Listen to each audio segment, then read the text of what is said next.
Behind that make के एक और एपिसोड में आपका स्वागत है। आज हम आपको कोका कोला उत्पादन की रोमांचक दुनिया में ले चलेंगे, जो दुनिया के सबसे प्रतिष्ठित पेय पदार्थों में से एक है।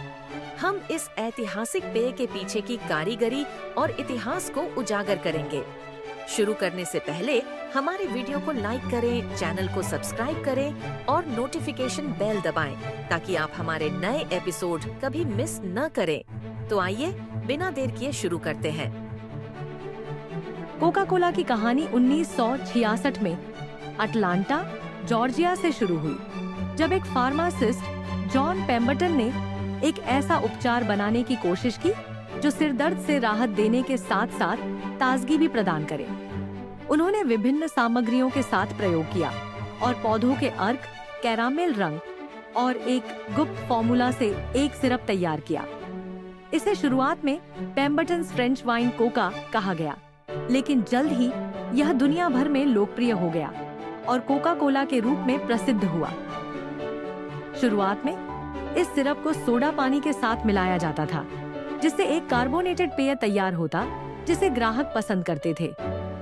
फार्मासिस्ट होने के नाते पेम्बरटन ने इसे अपनी फार्मेसी के सोडा फाउंटेन पर बेचना शुरू किया। उन्हें इस बात का अंदाजा नहीं था कि उन्होंने एक ऐसा पेय बना लिया है जो दुनिया को बदल कर रख देगा। हालांकि हम यह समझा सकते हैं कि कोका कोला कैसे बनाया जाता है, लेकिन इसकी मूल रेसिपी आज भी इतिहास के सबसे सुरक्षित रहस्यों में से एक है। माना जाता है कि यह रेसिपी अटलांटा के world of Coca Cola museum में एक सुरक्षित तिजोरी में रखी गई है। केवल 2 कर्मचारियों को ही एक समय में पूरी रेसिपी की जानकारी होती है। उनकी पहचान गुप्त रखी जाती है। वे कभी साथ यात्रा नहीं कर सकते और यदि उनमें से कोई कंपनी छोड़ता है तो बड़ी सावधानी से उसके स्थान पर किसी अन्य को चुना जाता है। सटीक विधि एक रहस्य बनी हुई है, लेकिन कुछ प्रमुख सामग्री अच्छी तरह से जानी जाती है। कोका कोला में कार्बोनेटेड पानी, high fructose corn syrup, caramel रंग, फास्फोरिक एसिड और प्राकृतिक फ्लेवर होते हैं। हालांकि कोका कोला को वास्तव में अलग बनाने वाली चीज है उसके विशिष्ट स्वाद को देने वाले पौधों के अर्कों का गुप्त मिश्रण। कोका कोला का उत्पादन अटलांटा में शुरू होता है, जहां कंपनी गुप्त सिरप संकेंद्रण तैयार करती है। इस संकेंद्रण को फिर विश्व भर में भरोसेमंद बॉटलिंग पार्टनर्स को भेजा जाता है, जो इसे अंतिम उत्पाद में बदलते हैं। उच्च गुणवत्ता बनाए रखने के लिए इस्तेमाल किए गए पानी को एक विस्तृत शुद्धिकरण प्रक्रिया से गुजरना पड़ता है। इसके बाद इसे सिरप और मीठे पदार्थों के साथ बड़े टैंकों में मिलाया जाता है। सामग्री का अनुपात क्षेत्रीय स्वाद प्राथमिकताओं के आधार पर समायोजित किया जाता है। यही वजह है कि कोका कोला दुनिया के विभिन्न हिस्सों में थोड़ा अलग स्वाद ले सकता है। जब मिश्रण परफेक्ट हो जाता है तो इसे कार्बोनाइजेशन प्रक्रिया से गुजारा जाता है, जिसमें प्रेशराइज्ड चैम्बर में कार्बन डाइऑक्साइड को तरल में घोला जाता है, जिससे कोका कोला में वह विशिष्ट बुलबुले बनते हैं जो इसे ताजगी प्रदान करते हैं। हालांकि इस चरण के बाद भी पेय को पैकेज किया जाना जरूरी है, इससे पहले कि यह उपभोक्ताओं तक पहुंचे।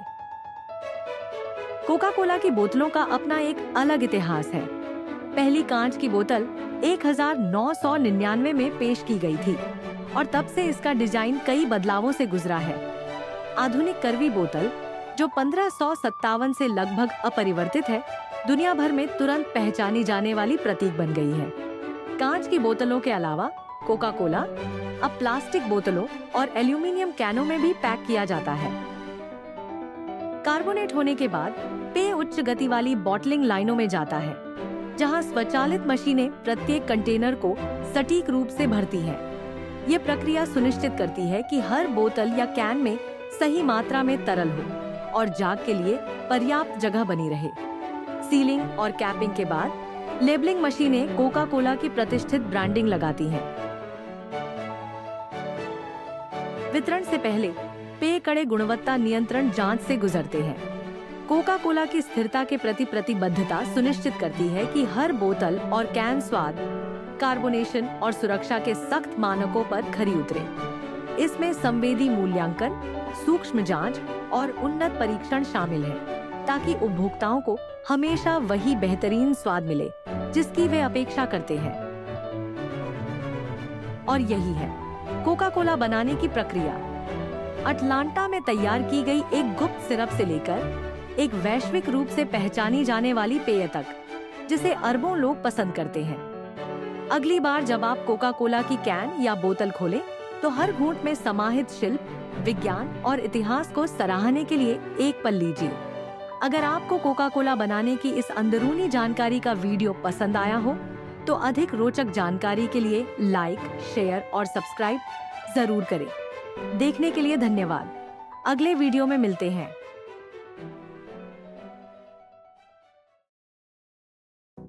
बिहाइंड द मेक में आपका स्वागत है, जहां हम आपको पर्दे के पीछे लेकर जाते हैं, ताकि आप जान सकें कि रोजमर्रा की चीजें कैसे बनती हैं।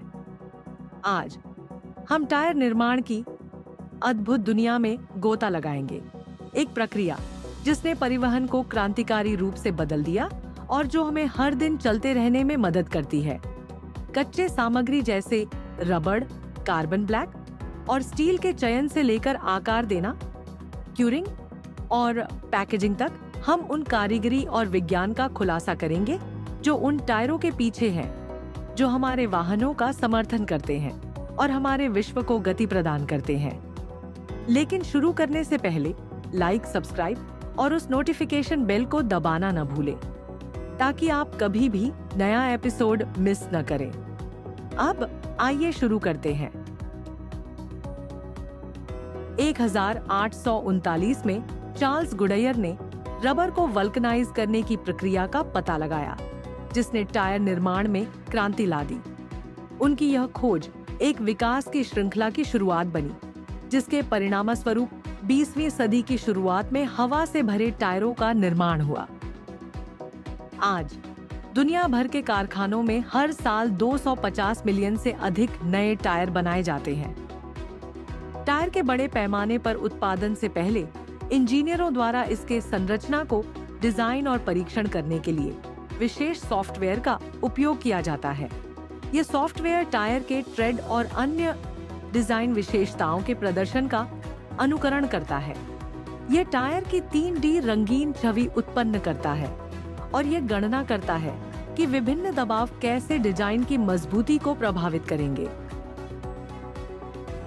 डिजाइन अंतिम रूप में आने के बाद उत्पादन की प्रक्रिया शुरू होती है।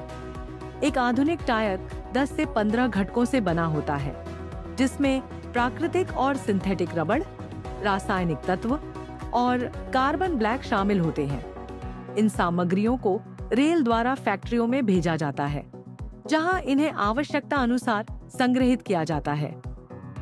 कंप्यूटर सिस्टम रबर और रासायनिक तत्वों को सटीक बैचों में मापते और मिलाते हैं, फिर इन्हें बैनब्री मिक्सर में भेजा जाता है।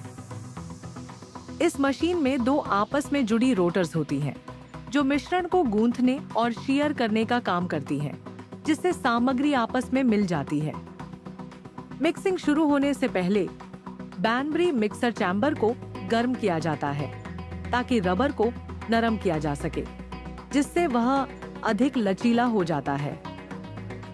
रोटर्स विपरीत दिशा में घूमते हैं, जो मिश्रण को गूंथने और शीयर करने का कार्य करते हैं, जिससे रबर अन्य सामग्री के साथ मिल जाता है। टायर के विभिन्न हिस्सों के लिए अलग अलग सूत्रों का उपयोग किया जाता है, जिसके परिणाम स्वरूप एक रबर जैसा आटा बनता है, जिसे आगे की प्रोसेसिंग के लिए शीट्स में लुढ़काया जाता है। टायर के प्लाई के लिए पॉलिएस्टर से बना एक कपड़ा एक मशीन में अनरोल होता है, जिसे कैलेंडर कहा जाता है, जो दोनों साइडों पर गर्म रबर लगाता है। इससे एक रबर कोटेड कपड़ा बनता है, जो टायर को मजबूत करता है। रबर अकेले टायर के लिए पर्याप्त मजबूत नहीं होता, इसलिए कपड़े में कई कॉटन की डोरियां जोड़ी जाती हैं, जो हवा के चैनल प्रदान करती हैं और इसे और मजबूत बनाती हैं। ट्रेड, जो टायर की बाहरी परत है जो सड़क से संपर्क करती है, एक विशेष रूप से डिजाइन किए गए रबर यौगिक से बनाई जाती है। ट्रेड रबर 3 अलग अलग सूत्रों का उपयोग करके तैयार किया जाता है। एक्सट्रूडर्स 3 रबर की धारियों को आकार देते हैं, जिन्हें फिर एक निरंतर पट्टी में मिलाया जाता है। फैक्ट्री पेंट रोलर्स का उपयोग करके रबर पर विभिन्न रंगीदार पट्टियां लगाती है ताकि सामग्री की पहचान आसानी से की जा सके। एक ब्लेड ट्रेड रबर को आवश्यक लंबाई में काटता है। इसके बाद टायर को असेंबल किया जाता है। ये प्रक्रिया एक कर्मचारी द्वारा बीड रिंग्स को एक घूर्णनशील ड्रम पर रखने से शुरू होती है। फिर एक पतली रबर की परत, जिसे इनर लाइनर कहा जाता है, जो हवा के रिसाव और नमी के प्रवेश को रोकती है, लगाई जाती है।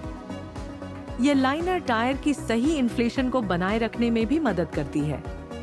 फिर कॉर्डेड प्लाई, जो संरचनात्मक अखंडता प्रदान करती है और आंतरिक दबाव का प्रतिरोध करती है, लाइनर के ऊपर रखी जाती है।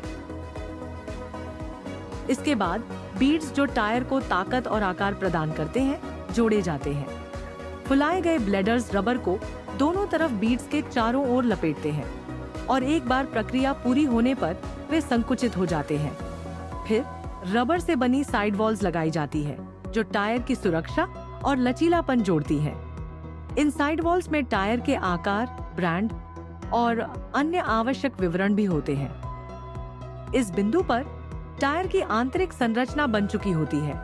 बाहरी आवरण को अलग से बनाया जाता है, जो एक अलग ड्रम के चारों ओर स्टील या अन्य मजबूती देने वाले बेल्ट्स लपेटकर शुरू होता है। ये बेल्ट्स टायर की ताकत, पंक्चर प्रतिरोध और स्थिरता को बढ़ाते हैं, खासकर उच्च गति पर।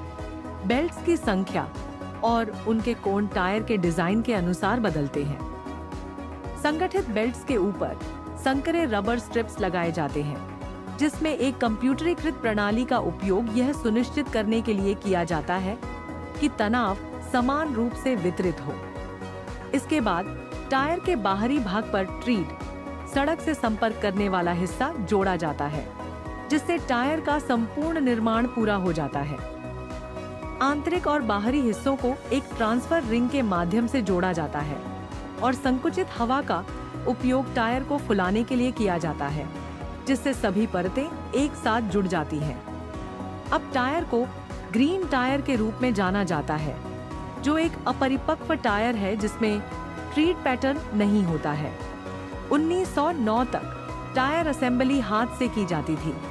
हालांकि गुडियर द्वारा टायर बिल्डिंग मशीन का आविष्कार करने से प्रक्रिया स्वचालित हो गई, जिसके परिणाम स्वरूप उत्पादन 6 से 8 टायर प्रति कर्मचारी प्रतिदिन से बढ़कर 20 से 40 टायर प्रति कर्मचारी प्रतिदिन हो गया, जो टायर के प्रकार पर निर्भर करता है।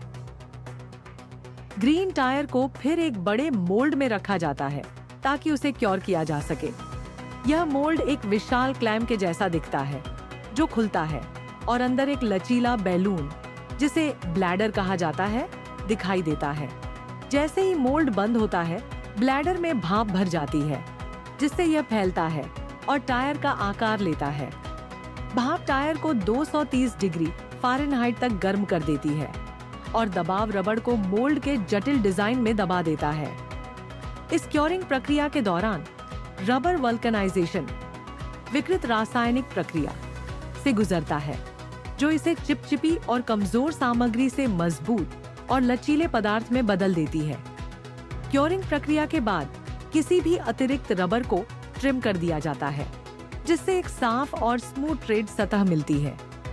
फिर टायर की गुणवत्ता और सुरक्षा सुनिश्चित करने के लिए उसमें किसी भी दोष या असमानताएं देखने के लिए निरीक्षण किया जाता है।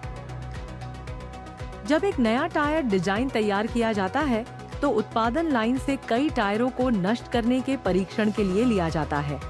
कुछ टायरों को खोला जाता है ताकि वायु के बुलबुले, एयर पॉकेट्स की जांच की जा सके, जबकि अन्य टायरों पर पंचर प्रतिरोध का मूल्यांकन करने के लिए परीक्षण किए जाते हैं या उच्च गति पर प्रदर्शन का अनुकरण किया जाता है।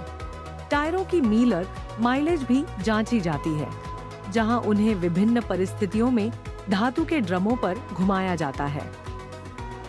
एक बार जब टायर सभी निरीक्षणों और परीक्षणों को पास कर लेते हैं, तो उन्हें फिनिशिंग प्रक्रियाओं से गुजरना पड़ता है, जैसे कि एक सुरक्षा कोटिंग जोड़ना, साइड वॉल पर ब्रांड नाम, आकार और विनिर्देशों को चिह्नित करना और आवश्यक लेबलिंग लागू करना। इसके बाद तैयार टायरों को वितरण के लिए पैक किया जाता है। टायरों को आमतौर पर गोदामों में संग्रहित किया जाता है, फिर उन्हें खुदरा विक्रेताओं या ऑटोमोटिव निर्माताओं को शिप किया जाता है। 2022 में वैश्विक टायर बाजार ने 314 अरब 7 करोड़ 7 लाख का वॉल्यूम हासिल किया, जो विकासशील क्षेत्रों में बढ़ती मांग और प्रौद्योगिकी में सुधारों से प्रेरित था। इस बाजार के बढ़ने की उम्मीद है क्योंकि वैश्विक जनसंख्या में वृद्धि हो रही है और इस तरह टायर बनाने की अद्भुत यात्रा पूरी होती है। संरचना डिजाइन करने से लेकर सामग्री मिश्रण, मोल्डिंग और अंतिम परीक्षण तक टायर उत्पादन प्रक्रिया के प्रत्येक कदम में विशेषज्ञ कारीगरी, सटीकता और नवाचार की आवश्यकता होती है। हमें उम्मीद है कि आपको टायर बनाने की इस पर्दे के पीछे की यात्रा का आनंद आया होगा। यदि आपको यह वीडियो जानकारीपूर्ण लगा हो तो लाइक, सब्सक्राइब करना न भूलें और हमारे नवीनतम एपिसोड्स के लिए नोटिफिकेशन बेल दबाएं। अगले वीडियो में मिलते हैं। बिहाइंड द मेक में आपका स्वागत है, जहां हम आपको पर्दे के पीछे ले जाकर यह दिखाते हैं कि रोजमर्रा की चीजें कैसे बनाई जाती हैं। आज हम सीमेंट उत्पादन की आकर्षक दुनिया में गोता लगाने वाले हैं। एक ऐसा प्रक्रिया जिसने सदियों से हमारे शहरों और बुनियादी ढांचे को आकार दिया है। चूना पत्थर और मिट्टी जैसी कच्ची सामग्रियों के चयन से लेकर उन्हें गर्म करने, पीसने और पैक करने तक हम उस कारीगरी और विज्ञान को उजागर करेंगे जो हमारे विश्व को एक साथ जोड़े रखता है। लेकिन शुरू करने से पहले लाइक करें, सब्सक्राइब करें और नोटिफिकेशन बेल को दबाएं ताकि आप हमारी कोई भी नई एपिसोड मिस न करें। तो आइए शुरू करते हैं। सीमेंट और कंक्रीट को अक्सर एक जैसा समझ लिया जाता है, लेकिन ये दो अलग अलग सामग्री हैं। सीमेंट वास्तव में कंक्रीट का एक मुख्य घटक होता है, जो पानी और एग्रीगेट, कणिकीय पदार्थ को बांधने वाला एक महत्वपूर्ण तत्व है। कंक्रीट बनाने की प्रक्रिया सीमेंट उत्पादन से शुरू होती है, जो अंतिम उत्पाद की मजबूती और स्थायित्व सुनिश्चित करने के लिए आवश्यक होती है। सीमेंट के कई प्रकार होते हैं, लेकिन सबसे अधिक उपयोग किया जाने वाला ऑर्डिनरी पोर्टलैंड सीमेंट (OPC) है। इसके आविष्कारक ने इसका नाम इसीलिए रखा क्योंकि इसका रंग इंग्लैंड के डॉर्सेट में स्थित पोर्टलैंड द्वीप से निकाले गए पत्थर से मिलता जुलता था। सीमेंट उत्पादन के लिए मुख्य कच्ची सामग्री चूना, पत्थर और मिट्टी होती है, जिन्हें खदानों से विस्फोट या भारी मशीनरी की मदद से निकाला जाता है।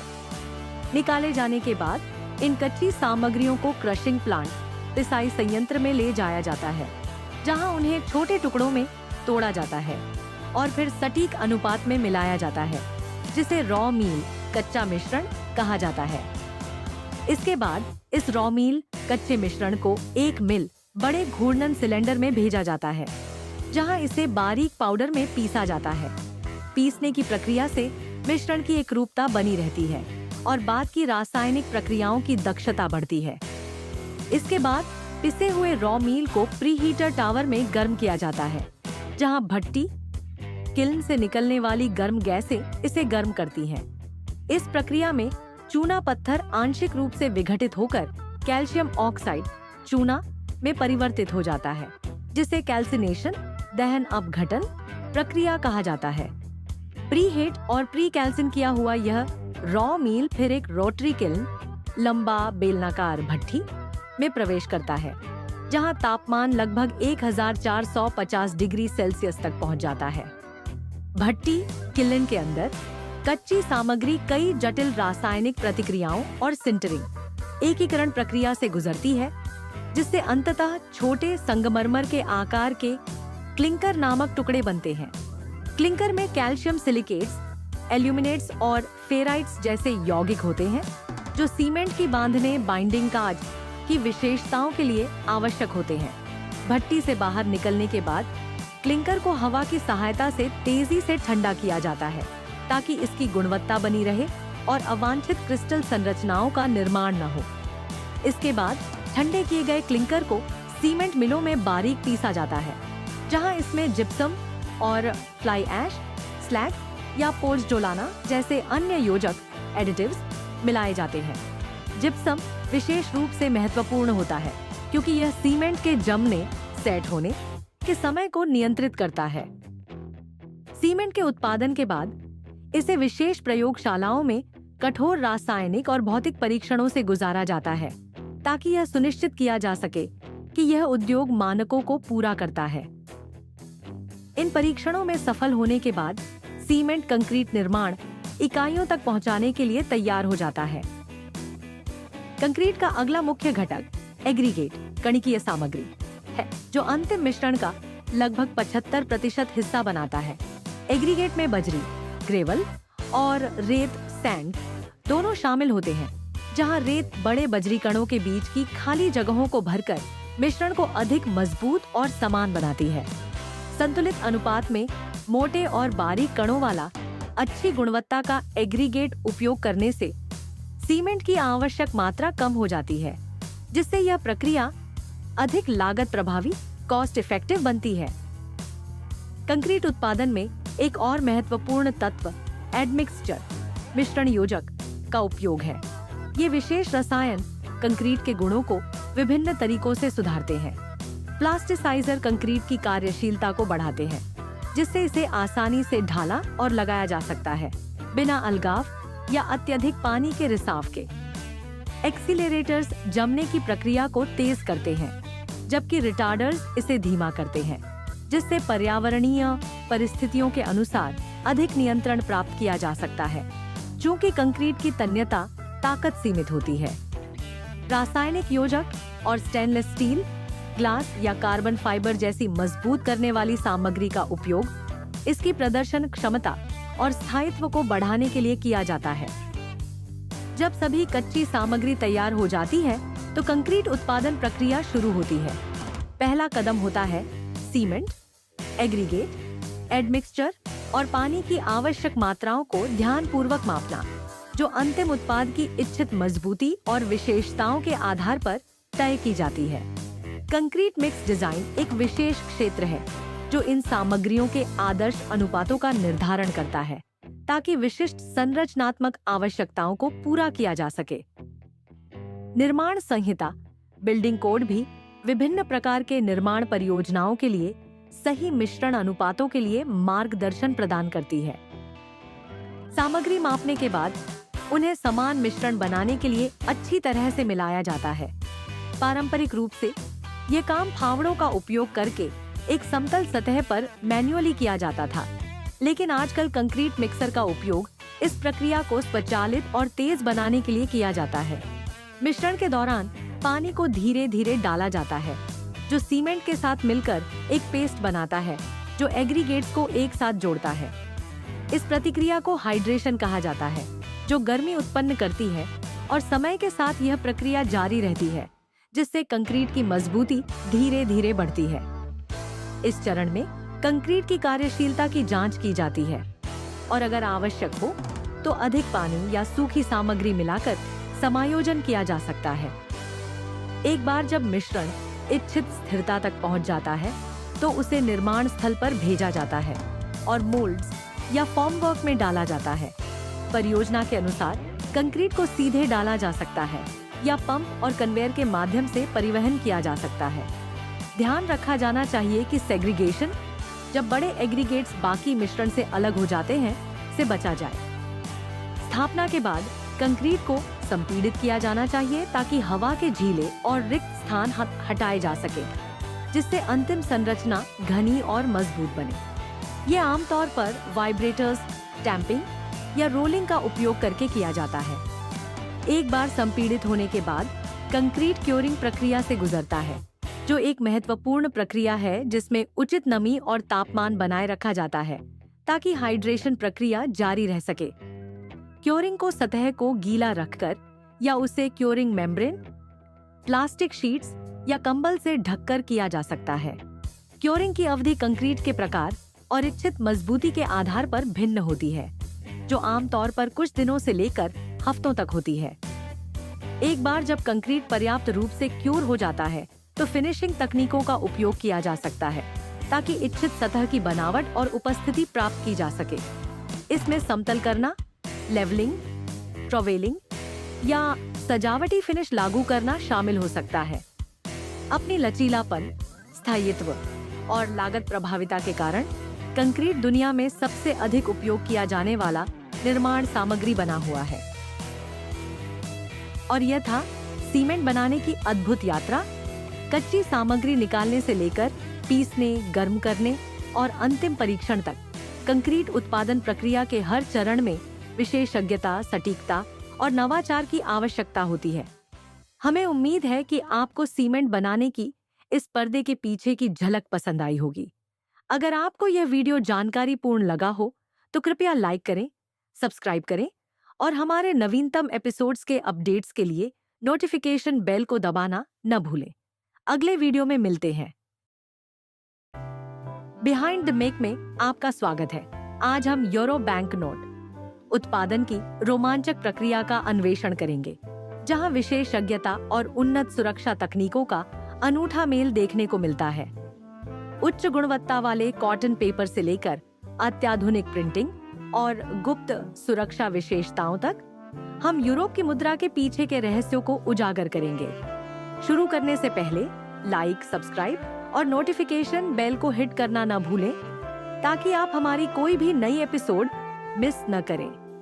तो चलिए शुरू करते हैं। यूरो बैंक नोट 7 मूल्य वर्ग में आते हैं: 5, 10, 20, 50, 100 यूरो, 200 यूरो और 500 यूरो। हालांकि 500 यूरो नोट अब प्रिंट नहीं किए जाते, फिर भी वे कानूनी रूप से मान्य हैं। हर नोट का एक विशिष्ट रंग होता है और यह यूरोपीय वास्तुकला की विभिन्न शैलियों को दर्शाता है, लेकिन इनमें से कोई भी इमारत वास्तविक नहीं है। यूरो बैंक नोट्स में धोखाधड़ी को रोकने के लिए उन्नत सुरक्षा विशेषताएं होती हैं, जैसे होलोग्राम, रंग बदलने वाला स्याही, यूवी विवरण और उभरी हुई छपाई। कुछ निशान छिपे होते हैं और केवल इंफ्रारेड स्कैनर के तहत ही देखे जा सकते हैं। 29 बिलियन से अधिक बैंक नोट्स का प्रसार होने के साथ ये मुद्रा डिजाइन और सुरक्षा का शानदार मिश्रण है।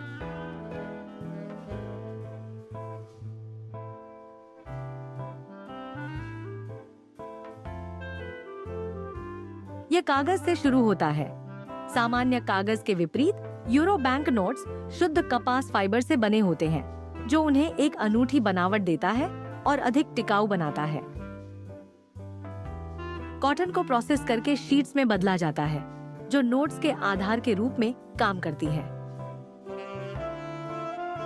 इस चरण के दौरान सुरक्षा विशेषताएं जैसे वाटरमार्क और सुरक्षा धागा कागज में समाहित की जाती है, जो रेशों में इंटीग्रेटेड होती है, जिससे इन्हें नकल करना मुश्किल होता है।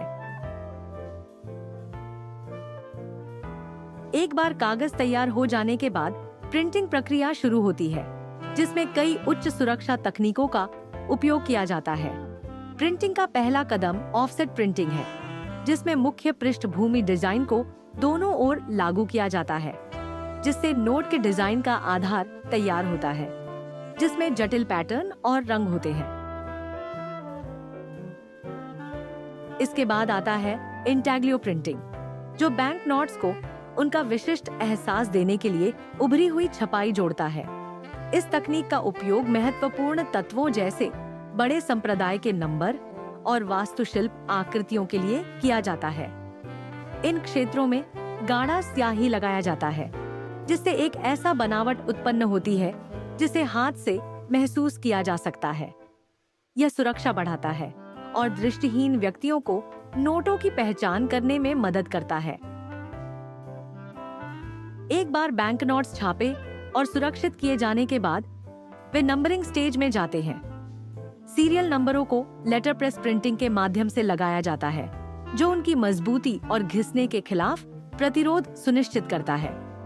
प्रत्येक यूरो बैंक नोट में एक अद्वितीय एल्फान्यूमेरिक सीरियल नंबर होता है, जिसमें एक अक्षर और 11 अंकों का संयोजन होता है।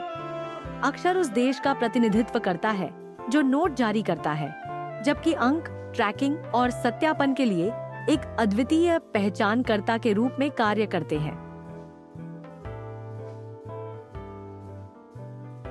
एक बार सभी प्रिंटिंग और सुरक्षा सुविधाएं लागू हो जाने के बाद बैंक नोट शीट्स गुणवत्ता नियंत्रण से गुजरती हैं। यह सुनिश्चित करता है कि रंग, सुरक्षा सुविधाएं और संरेखण कड़े मानकों के अनुरूप हों और दोषपूर्ण नोटों को तत्काल प्रसार से हटा दिया जाता है।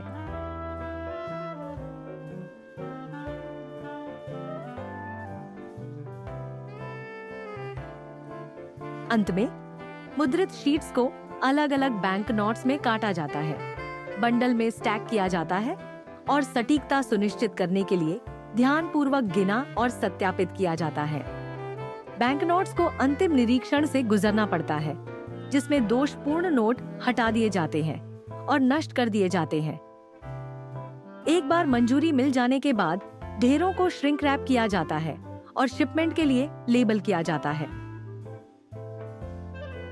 इन्हें फिर यूरो क्षेत्र के राष्ट्रीय केंद्रीय बैंकों को भेजा जाता है, जो इन्हें वाणिज्यिक बैंकों, एटीएम और व्यवसायों को आपूर्ति करते हैं। इसके बाद ये नोट्स प्रचलन में आते हैं, जो दैनिक लेन देन के लिए तैयार होते हैं और यूरोप के मुद्रा प्रणाली की अखंडता बनाए रखते हैं। और यह रहा यूरो बैंक नोट्स बनाने की अद्भुत यात्रा। उच्च गुणवत्ता वाले कॉटन पेपर से लेकर उन्नत प्रिंटिंग तकनीकों तक उत्पादन प्रक्रिया के हर कदम में सटीकता, नवाचार और विशेषज्ञ शिल्पकला की आवश्यकता होती है। हमें उम्मीद है कि आपको यह बैंक नोट्स के निर्माण के पीछे की प्रक्रिया का यह झलक पसंद आई होगी।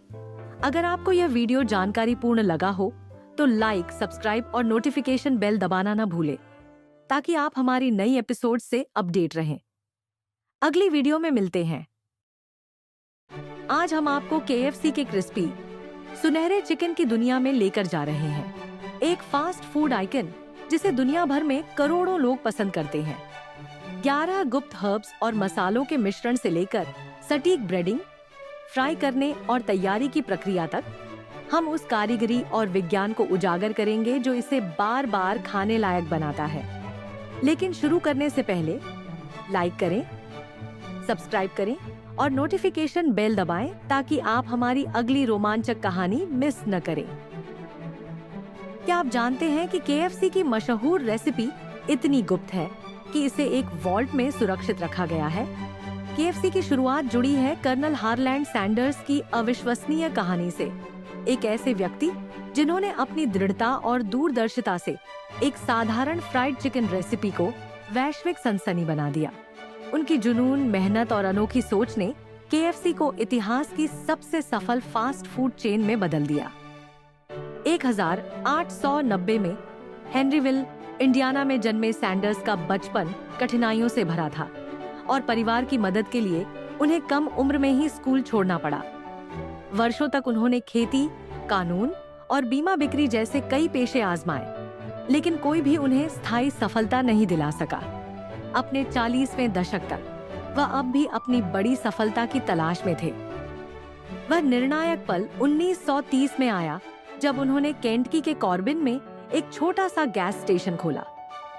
ईंधन बेचने के बजाय उन्होंने अपने खुद के रसोई उपकरणों का उपयोग करके यात्रियों के लिए तला हुआ चिकन पकाना और परोसना शुरू किया।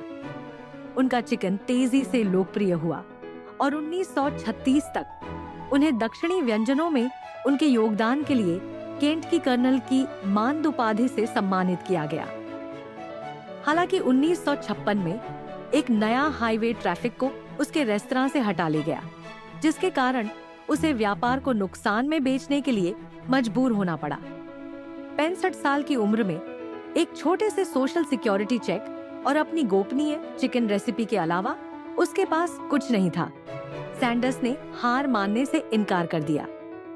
उसने सड़क पर निकलकर व्यक्तिगत रूप से रेस्तरां मालिकों से मिलना शुरू किया और उन्हें मौके पर अपना सिग्नेचर चिकन पकाकर दिखाया। उसकी दृढ़ संकल्प का फल मिला और 1952 में पहला KFC franchisee Salt Lake City, Utah में खुला। 1960 के दशक की शुरुआत तक KFC ने पूरे अमेरिका में सैकड़ों स्थानों तक विस्तार कर लिया था। तो इस सफलता की कुंजी क्या थी? 11 हर्ब्स और स्पाइस का एक गुप्त नुस्खा जो दुनिया के सबसे अच्छे से रखे गए पाक रहस्यों में से एक है। यह फॉर्मूला इतना सुरक्षित है कि इसे एक हाई टेक वॉल्ट में रखा जाता है, जिसमें मोशन सेंसर्स होते हैं और केवल कुछ विशेष अधिकारी ही पूरी मिक्स को जानते हैं। KFC अपने चिकन को दुनिया भर के फार्मों के नेटवर्क से सावधानी पूर्वक सोर्स करता है। वैश्विक स्तर पर चिकन का दूसरा सबसे बड़ा खरीदार सिर्फ मैकडोनाल्ड्स के पीछे। KFC यह सुनिश्चित करता है कि उसके पोल्ट्री आपूर्तिकर्ता नैतिक मानकों का पालन करें। ये चिकन सही स्थान, स्वच्छ पानी तक पहुंच और एक संतुलित आहार के साथ पाले जाते हैं, जिसमें अतिरिक्त हार्मोन या स्टेरॉइड नहीं।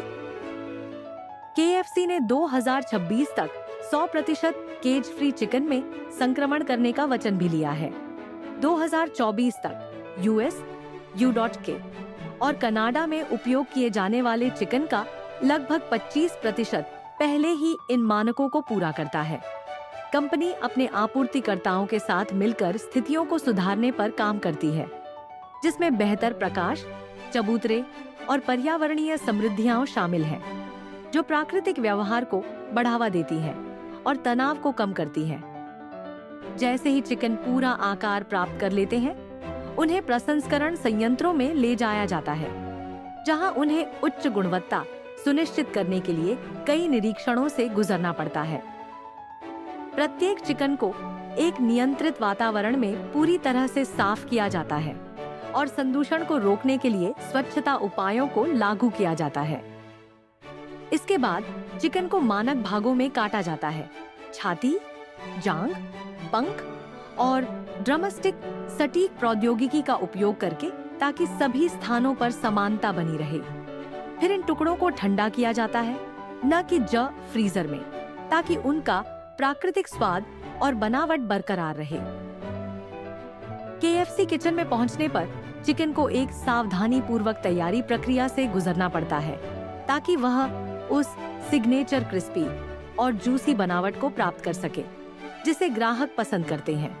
प्रत्येक टुकड़े की जांच की जाती है, फिर उसे एक ठंडे स्थान पर रखा जाता है जब तक कि उसे पकाने के लिए तैयार नहीं किया जाता। जादू की शुरुआत ब्रेडिंग प्रक्रिया से होती है, जहां चिकन को KFC के प्रसिद्ध मसालेदार आटे के मिश्रण में कोट किया जाता है।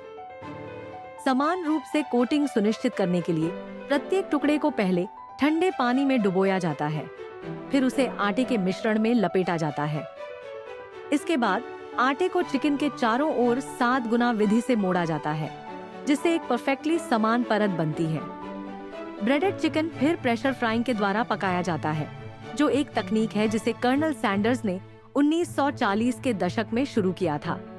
पारंपरिक तलने के विपरीत प्रेशर फ्राइंग उच्च दबाव का उपयोग करके चिकन को कम तापमान पर जल्दी पकाती है, जिससे नमी और स्वाद बंद हो जाते हैं और सिग्नेचर क्रिस्पी बनावट बनती है। यह विधि KFC के चिकन को लगभग 15 मिनट में पकाने की अनुमति देती है, सामान्य तलने का आधा समय बिना मांस को सूखा किए। तलने के बाद चिकन को अतिरिक्त तेल से थोड़ी देर के लिए निकाल लिया जाता है, फिर इसे ताजे ग्राहकों को परोसा जाता है। इसे गर्म रखने के लिए हीट लैंप्स के नीचे कुछ समय तक रखा जाता है, ताकि इसका क्रिस्पी बाहरी हिस्सा और जूसी आंतरिक हिस्सा बरकरार रहे। और यह है KFC का प्रसिद्ध स्वाद केवल गुप्त रेसिपी के बारे में नहीं है, यह कर्नल सैंडर्स की अडिग दृढ़ संकल्प पर आधारित है। असफलताओं से लेकर सफलता तक उनका जुनून एक साधारण चिकन रेसिपी को एक वैश्विक सनसनी में बदल गया। अब आपको क्या लगता है कि KFC के चिकन को इतना लाजवाब क्या बनाता है? नीचे कमेंट में बताइए। देखने के लिए धन्यवाद। लाइक बटन दबाना न भूलें, सब्सक्राइब करें और भी शानदार कहानियों के लिए बेल आइकन बजाएं। अगले वीडियो में मिलते हैं। क्या आपने कभी सोचा है कि आपकी सुबह की कॉफी कैसे बनती है? एक छोटे से हरे बीज से लेकर उस सुगंधित और स्वादिष्ट कप तक जिसे हम सभी पसंद करते हैं, कॉफी एक अविश्वसनीय सफर तय करती है। कॉफी की उत्पत्ति पूर्वी अफ्रीका के उस क्षेत्र से जुड़ी है जिसे आज इथियोपिया के नाम से जाना जाता है। एक प्राचीन कथा के अनुसार 9वीं शताब्दी के आसपास एक इथियोपियाई बकरी चरवाहे ने कॉफी की खोज की थी। जब उसने देखा कि उसकी बकरियां कॉफी के फल खाने के बाद असामान्य रूप से ऊर्जावान हो गई। ये खोज अंततः कॉफी संस्कृति के वैश्विक प्रसार का कारण बनी। आज कॉफी दुनिया के सबसे लोकप्रिय पेय में से एक है और वैश्विक खपत के मामले में पानी और चाय के बाद तीसरे स्थान पर आती है। दिलचस्प बात यह है कि क्रूड ऑयल के बाद कॉफी दुनिया में दूसरी सबसे अधिक व्यापार की जाने वाली वस्तु है और प्रति व्यक्ति खपत के मामले में फिनलैंड सबसे आगे है। हर दिन 2.25 बिलियन से अधिक कप कॉफी पी जाने के साथ कॉफी दुनिया भर की संस्कृतियों, उद्योगों और सुबह की दिनचर्या को ऊर्जा देती रहती है। कॉफी के पौधे की यात्रा उसके बीजों के अंकुरण से शुरू होती है, जिन्हें पोषक तत्वों से भरपूर मिट्टी में सावधानी पूर्वक लगाया जाता है। अंकुरण के लगभग 1 सप्ताह बाद पौधे फूलने की अवस्था में प्रवेश करते हैं और उनकी शाखाओं पर नाजुक सफेद फूल खिलते हैं। अगले 6 से 9 महीनों में ये कलियां धीरे धीरे चमकदार लाल चेरी में बदल जाती है, जो उनकी पूर्ण परिपक्वता का संकेत देती है। कुशल जायका चुनने वाले सावधानी पूर्वक पकी हुई चेरी को हाथ से चुनते हैं, जबकि हरी चेरी को पौधे पर छोड़ दिया जाता है जब तक कि वे पूरी तरह पक न जाए। जितनी ताजी चेरी होगी, स्वाद उतना ही समृद्ध होगा। एक बार चेरी की कटाई हो जाने के बाद उन्हें पानी की नहरों में धोया जाता है, फिर एक पाइपिंग मशीन में भेजा जाता है, जो उनके बाहरी छिलके और फल को हटा देती है। इसके बाद आता है सुखाने की प्रक्रिया, जो कॉफी उत्पादन का एक महत्वपूर्ण चरण है, क्योंकि यह बीजों में नमी की मात्रा को भंडारण के लिए आदर्श स्तर तक कम कर देती है। मजदूर सावधानी पूर्वक पार्चमेंट कवर्ड छिलके से ढके बीजों को पतली परत में सुखाने वाले बेड या आंगनों पर फैलाते हैं। कुशलता और सटीकता के साथ वे दिन भर इन बीजों को पलटते और पुनः व्यवस्थित करते हैं, ताकि वे सूरज की गर्मी और हल्की हवा के संपर्क में समान रूप से आ सके। एक बार सूखने के बाद बीज मिलिंग प्रक्रिया की ओर बढ़ते हैं, जहां विशेष मशीनें पार्चमेंट परत को हटा देती हैं, जिससे वे आगे की प्रक्रिया और रोस्टिंग के लिए तैयार हो जाते हैं। ये महत्वपूर्ण चरण सूखे बीजों को बदलकर उनका विशिष्ट पीला या हल्का भूरे रंग का रूप प्रकट करता है, इससे पहले कि वे सुगंधित और समृद्ध कॉफी बनने की अपनी यात्रा जारी रखें, जिसे हम आनंद लेकर पीते हैं। इसके बाद बीजों को सावधानी पूर्वक छांटा और ग्रेड किया जाता है, जिसमें आकार, घनत्व और कुल गुणवत्ता जैसे कारकों को ध्यान में रखा जाता है। सबसे भारी बीज, जिन्हें प्रथम श्रेणी का माना जाता है, निम्न ग्रेड वाले बीजों से अलग कर दिए जाते हैं। ये छंटाई प्रक्रिया यह सुनिश्चित करती है कि केवल उच्च गुणवत्ता वाले समान आकार के बीज उत्पादन की अगली प्रक्रिया में जाएं।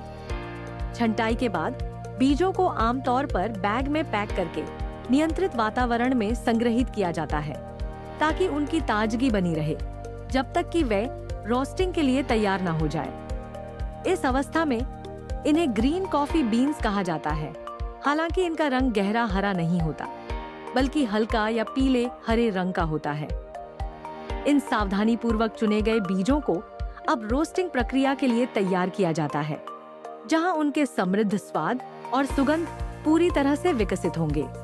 कॉफी बीन्स को भूनना उनके स्वाद, सुगंध और कुल चरित्र को आकार देने में महत्वपूर्ण भूमिका निभाता है। इस प्रक्रिया के दौरान विभिन्न रासायनिक प्रतिक्रियाएं होती हैं, जो अद्वितीय स्वाद यौगिकों के निर्माण की ओर ले जाती हैं। दिलचस्प बात यह है कि जितना अधिक कॉफी बीन्स को भुना जाता है, उनका कैफीन सामग्री उतना ही कम होता है। हमारे कारखाने के दिल में रोस्टिंग प्रक्रिया ग्रीन कॉफी बीन्स को एक अद्वितीय तरीके से बदल देती है। जैसे जैसे तापमान लगभग 180 डिग्री सेल्सियस 656 डिग्री फ़ारेनहाइट तक बढ़ता है, बीजों में महत्वपूर्ण बदलाव होते हैं और वे अपने हल्के या पीले हरे रंग से उस गहरे भूरे रंग में बदल जाते हैं, जिसे हम कॉफी से जोड़ते हैं। यह परिवर्तन आमतौर पर 20 मिनट से भी कम समय में होता है। इस दौरान मास्टर रोस्टर बीजों के रंग पर बारीकी से निगरानी रखते हैं, ताकि सही रूप से भुना जा सके। केवल रंग बदलने से कहीं अधिक, यह भूरे रंग की प्रक्रिया उस विशिष्ट स्वाद और आकर्षक सुगंध को खोलने के लिए आवश्यक होती है, जो कॉफी को इतना आकर्षक बनाती है। एक बार जब बीन्स सही तरीके से भून लिए जाते हैं, तो उन्हें एक ठंडा करने वाले कंटेनर में स्थानांतरित किया जाता है, जहां बलपूर्वक हवा उनके तापमान को जल्दी से कम कर देती है। मामूली हल्के हरे बीजों से लेकर समृद्ध भुने हुए पाउडर तक, कॉफी एक मोहक परिवर्तन से गुजरती है। कच्ची क्षमता से लेकर स्वादों और सुगंधों के एक संगीत माला में बदलते हुए, क्या आप जानते हैं कि केवल 2 किलो कॉफी बीन्स लगभग 200 कप कॉफी बना सकते हैं? अब कुछ ताजे भुने हुए बीजों को पैकिंग के लिए तैयार किया जाता है, जबकि अन्य को पीसने की प्रक्रिया में भेजा जाता है। इसके बाद उन्हें सील कर दिया जाता है। पीसने का आकार ब्रूइंग में महत्वपूर्ण भूमिका निभाता है, क्योंकि विभिन्न पीसने की सख्ती विभिन्न विधियों के लिए उपयुक्त होती है, जैसे कि एस्प्रेसो से लेकर ड्रिप कॉफी तक। एस्प्रेसो मशीन पर एक बैरिस्टा कॉफी को बारीक पाउडर में पीसता है, सावधानी से पाउडर को पोर्टर फिल्टर बास्केट में रखता है और एक टैम्पर का उपयोग करके कॉफी को समान रूप से दबाता है। फिर पोर्टर फिल्टर को मशीन के ब्रूइंग ग्रुप में लॉक किया जाता है और एक्सट्रैक्शन शुरू होता है। हाई प्रेशर पंप गर्म पानी को कॉफी पाउडर के माध्यम से मजबूती से दबाता है, जिससे समृद्ध और सुगंधित एस्प्रेसो निकलता है, जिसे कप में इकट्ठा किया जाता है। दूध आधारित ड्रिंक्स जैसे कैपुचिनो और लाटे के लिए बैरिस्टा दूध को इच्छित बनावट तक फ्रॉथ करने के लिए स्टीम वॉन्ड का उपयोग कर सकता है। एक बार जब एस्प्रेसो तैयार हो जाता है, तो उपयोग किए गए कॉफी पाउडर को पोर्टर फिल्टर से हटा दिया जाता है और मशीन को साफ किया जाता है, यह सुनिश्चित करने के लिए कि अगली परफेक्ट ब्रू के लिए मशीन तैयार हो। कॉफी सिर्फ एक पेय नहीं है, यह हमारे क्षणों की साथी है, बातचीत के लिए एक उत्प्रेरक है और गर्मी और आराम का स्रोत है। यह संस्कृतियों के बीच एक पुल के रूप में कार्य करती है, सीमाओं को पार करती है और हमें हमारी साझा मानवता की याद दिलाती है। प्रत्येक कप पीढ़ियों की कारीगरी का श्रद्धांजलि है, जहां विशेषज्ञता समय के साथ परिष्कृत हुई है। यह स्वादों और सुगंधों का एक सामंजस्यपूर्ण मिश्रण है, जो हमारे स्वाद कलियों पर एक आनंदमय नृत्य के रूप में एक साथ आता है। बिहाइंड द मैक के एक और एपिसोड को देखने के लिए धन्यवाद। लाइक, सब्सक्राइब करना ना भूलें और हमारे नवीनतम एपिसोड्स के अपडेट्स के लिए नोटिफिकेशन बेल दबाएं। अगले वीडियो में मिलते हैं।